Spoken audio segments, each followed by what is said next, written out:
पर्यो हजुर तपाईले त्यही चीज उत्तर माग्दाखेरिमा टेबल किन उठाउनु पर्यो टेबल मैले किन हान्नु पर्यो मैले फ्ल्याङ मर्यादा पालकमाथि किन चढ्नु पर्यो हामीले आक्रमण गर्न गएकै हैन हामी सभामुखज्यूलाई पनि आक्रमण गर्न गएको हैन हामी त आफ्नो अधिकार खोजेको प्रतिपक्षको अधिकार कुर्सी उचालेर पाइन्छ कुर्सी उचालेर मैले राख्नलाई उचालेको सर कुर्सी राख्न तपाईको झोलामा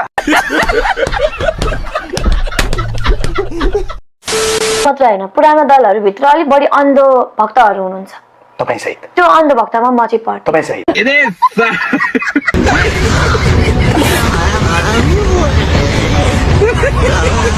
कन्ट्रोभर्सी अलिअलि आयो तर कन्ट्रोभर्सी सुन्नु खाने बेलामा चाहिँ पद खाने बेलामा चाहिँ सबै चीज बिर्सिने पद गएपछि राजा चाहियो मन्त्रीले त आयोगको रिपोर्टै लुकाइदिनु हो अब सार्वजनिक गर्न बिस्तारै हुन्छ अहिले बिस्तारै हुन्छ अहिले यो तिथिमिति गरेर तुम भन्नुपर्छ मैले तपाईँ पढ्यो नि जनतामा नभने कसलाई भन्नुहुन्छ जनताले मध्ये तपाईँ मन्त्री हुनु भएन खास तपाईको नाम चाहिँ हर्कराज राईको सट्टा विरोधराज राई राखे भए एकदमै राम्रो हुन्थ्यो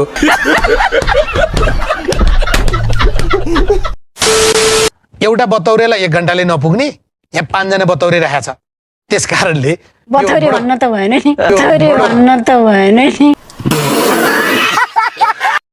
रवि लामिछानेजीको संलग्नताका सन्दर्भमा पहिलो जाहेरी दोस्रो जाहेरी दर्ता गरेको वा नगरेको अदालतमा विचाराधीन यी विषयमा प्रतिनिधि सभा बाँडिएको थियो हामी बाँडिएका थियौं तपाईहरु त्यो जाहेरी छ कि छैनमा बाँडिया होइन भाग कले खानेमा बाँडिएको कम्युनिस्ट पार्टीको लोकतान्त्रिकरण सुरु भयो तपाईले भन्दै गर्दा त्यस पछाडीको 30 वर्ष हेर्नुस् त ल म एमाले नै भन्छु है हामी नै हो भन्नु भएको छ नि तपाईको पार्टी लोकतान्त्रिक छ हाम्रो पार्टी सबभन्दा लोकतान्त्रिक छ अहिले पनि तपाईले सोचेको जस्तो लोकतन्त्र भन्ने बोलाइदिने हो तपाईले सोच रवि लामिछाने नभएको भए तपाई आजको दिनमा पनि मेगा अस्पतालमा या अन्तकतै सेतो एप्रोन लाएर बिरामी जाँच्ने बाहेक अर्को तपाईको हैसियत हुन्थ्यो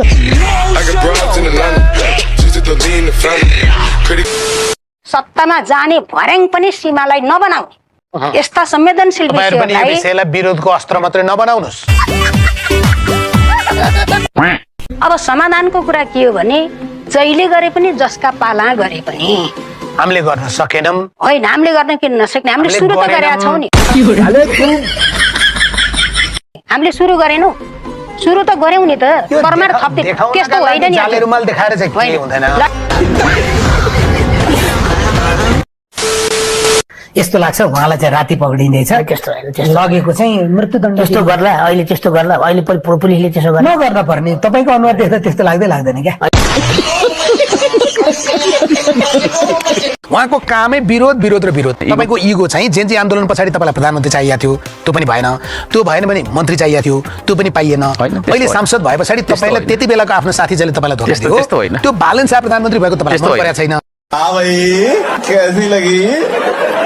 आज 2082 साल आज 2026 सालमा तपाईहरु म के भनेर गर्व गरिरहेको छु या तपाई के भनेर गर्व गरिरहनु भएको छ भने हामीले जनताको घरमा बत्ती पुर्याइदियौं पैसा लिएर हामीले जनताको घरमा तपाई संचार सेवा पुर्याइदियौं पैसा लिएर कमिसन खाएर हामीले जनताको घरमा बाटो पुर्याइदियौं हामीले स्कुल खोल्दियौं यो ढुङ्गे युग हो 78 साल माघको 15 गते 11 बजेर 16 मिनेट जाँदाखेरि मेरो अध्यक्षले मलाई फोन गर्नुभयो म काप्री फिक्स आयो भनेर हजुरहरुको जेनेरेसनदेखि भएको कुरा हैन यो हजुरहरु किन चुप लाग्नुभयो हामी त बोलेको बोलेछौं यो के गरिरहेका छौं त सबैजना सडकमा गएर यस्तो हामीसँग यस्तो धेरै कन्स्पिरेसी छ यति धेरै कुरा छ भने कानुनी निकायसँग पुगेन किन कानुन नेताको एरिया खल्तीमा छ भने तपाईले राम्रो कामको सुरुवात गर्नु भएको थियो तपाईलाई फेरि चाहिँ एकपटक त्यही मौका दिनुपर्छ अंशमोर भगवती भनेर चाहिँ फेरि त्यही भने अब महिला कार्ड खेल्ने त्यही काम तपाईले गर्नुपर्छ किनभने प्रशासनिक सुधार गर्न तपाई चाहिदो रहेछ एमालेको सरकार बन्छ र तपाईले त्यो काम गर्ने अब 76 साल पछाडि तपाईको अध्यक्ष या एमाले कतिचोटी सरकारमा गयो त्यही त भन्दैछु सरकारमा होइन सरकारमा जाँदा हामीले यो क्षेत्रमा जति काम भयो बरु हाम्रो पालामा भयो कुनै पनि ठाउँ पैदल गएको छैन कुनै पनि ठाउँमा पैदल गएको जानु परेको छैन बाटो त सबै प्रत्येक ठाउँमा पुगेको छ बत्ती गएको छ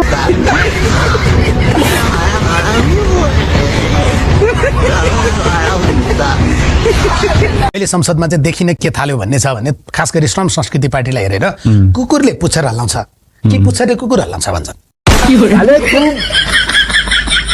तपाईँको केही महानिरीक्षक त पदमा बहाली रहँदा नेताको घरमा नजराना बोकेर फलफुल बिस्किटदेखि लिएर चक्लेट बोकेर गएको धेरै पटक यही आँखाले देखाएको छ।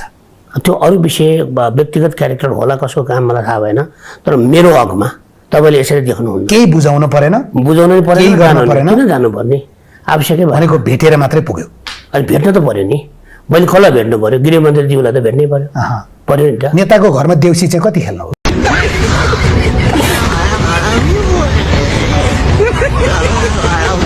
होइन एक्स्ट्रा योगदान होइन, हिसाब चाहिँ दिनु न।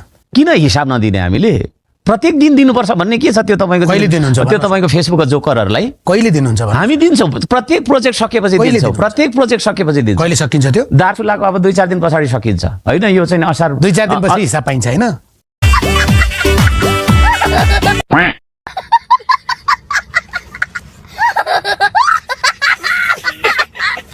मेरो क्षेत्रका जनतालाई सुन्नुभयो भने मलाई नजिक तपाईँको क्षेत्रको जनता चाहिँ के भन्छ? उहाँलाई जनता प्यारो होइन, उहाँलाई नेता प्यारो, नेतामा पनि बा प्यारो। ती बाले के गरिदिन्छन् तपाईँलाई भने स्थानीय पालिकामा चुनाव हार्यो सांसद बनाइदिन्छन् राष्ट्रिय सभामा, त्यस पछाडि हुँदा हुँदा त्यसपछि मन्त्री बनाइदिन्छन्। अहिले सांसदको टिकट पनि दिए तपाईँको बाले।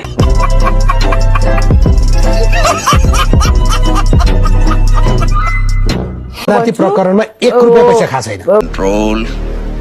भुटानी शरणार्थी प्रकरणमा 1 पैसा खाएको छैन। 2 करोड चाहिँ तपाईँले लिनुभयो भनेर त्यो अडियो चाहिँ क्या? कैसी लगी आगे स्वाद? को नाम चाहिँ हर्कराज राईको सट्टा विरोधराज राई राखे भए एकदमै राम्रो हुन्थ्यो। कामै विरोध विरोध र विरोध। गजब बेइज्जती है। राष्ट्रिय वाणिज्य बैंक साइडपट्टिको त्यो पर्खाल त्यता पनि आक्रमण तपाईले यो भयो। सबै देखेको कि ओली पक्षले पढाएको?